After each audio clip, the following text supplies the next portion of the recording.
मराठी चैतन्य या युट्यूब चॅनलवर आज आपण जाणून घेणार आहोत कृष्ण जन्माची कथा। चला तर मग सुरू करूया। कृष्ण जन्माष्टमी राजा कंसाच्या राज्य कार्यकाळाशी संबंधित आहे। फार पूर्वी कंस हा मथुरेचा राजा होता। त्याने आपल्या बहिणीवर मनापासून प्रेम केले आणि तिला कधी दुःखी होऊ दिले नाही। कंस राजाने आपल्या बहिणीच्या लग्नाला मनापासून हजेरी लावली आणि आनंद लुटला। एकदा तो बहिणीच्या सासरी जात असताना अचानक तेव्हा त्याला आकाशात लपलेल्या आवाजातून इशारा मिळाला की कंसा, जिच्यावर तू खूप प्रेम करतोस ती बहीण एके दिवशी तुझ्या मृत्यूचे कारण होईल। देवकी आणि वसुदेवाचे 8वे पुत्र तुला मारतील। कंस राजाला इशारा मिळताच त्याने आपल्या सैनिकांना त्याची बहीण देवकी आणि तिचा पती वासुदेव यांना तुरुंगात ठेवण्याचे आदेश दिले। त्यानंतर कंस राजा मथुरेतील सर्व लोकांशी क्रूरपणे वागू लागला।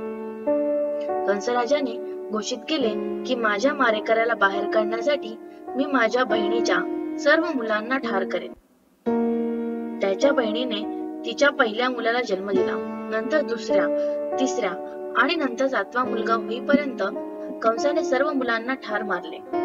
नंतर देवकी तिच्या 8व्या अपत्यापासून म्हणजे कृष्णाजींसोबत गरोदर राहिली।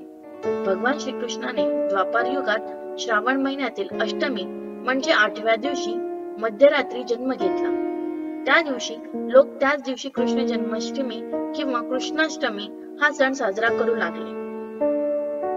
तेव्हा भगवान श्रीकृष्णांचा पृथ्वीवर जन्म झाला तेव्हा एक चमत्कार घडला। तुरुंगाचे दरवाजे आपोआप उघडले, रक्षक झोपी गेले आणि एका लपलेल्या आवाजाने वासुदेवांना कृष्णाला वाचवण्याचा मार्ग सांगितला। वासुदेवाने कृष्णाला एका छोट्या टोपलीत मध्यरात्री अंधारात एका मोठ्या नदीतून गोकुळातील त्याच्या मित्र नंदाकडे नेले।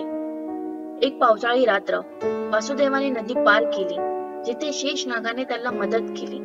वासुदेव आपल्या मुलाची त्याच्या मित्राच्या मुलीशी यशोदा आणि नंदा बाबा यांच्या मुलीची देवाणघेवाण करतो आणि कंसाच्या तुरुंगात परततो। सर्व दरवाजे बंद करून कंसाला निरोप देण्यात आला की देवकीने मुलीला जन्म दिला आहे। कंस आला आणि त्या मुलीला शिव्या देऊन ठार मारण्याचा प्रयत्न केला। त्याच वेळी ती मुलगी कंसाच्या हातातून अदृश्य झाली आणि आकाशात मुलीच्या रूपात तिच्या वास्तविक रूपात प्रकट झाली। तिने सावध केले आणि म्हटले, अरे मूर्ख कंसा, तुझा मारेकरी खूप दूर आणि सुरक्षित आहे। सुरक्षित ठिकाणी जा आणि तुझी वेळ संपल्यावर तो तुम्हाला नक्की मारेल। हिंदू पौराणिक कथेनुसार भगवान श्रीकृष्ण हे भगवान विष्णूचे 8वे अवतार होते। यशोदा आणि नंदाच्या सुरक्षित हातात बालकृष्ण हळूहळू गोकुळात वाढू लागले। पुढे भगवान श्रीकृष्णाने कंसाच्या सर्व क्रूरतेचा अंत केला आणि कंसाच्या कैदेतून आपल्या आई वडिलांची सुटका केली। गोकुळवासी कृष्णाच्या निरनिराळ्या खोडकर करमणुकीने खूप आनंदित झाले। गोकुळात राहणारे लोक हा सण गोकुळाष्टमी म्हणून साजरा करतात। तर मित्रांनो, तुम्हाला ही कथा आवडली असेल तर कमेंट सेक्शन मध्ये नक्की सांगा। तसेच तुम्हाला अजून काही कथा जाणून घ्यायच्या असतील ते सुद्धा कमेंट सेक्शन मध्ये सांगा। धन्यवाद।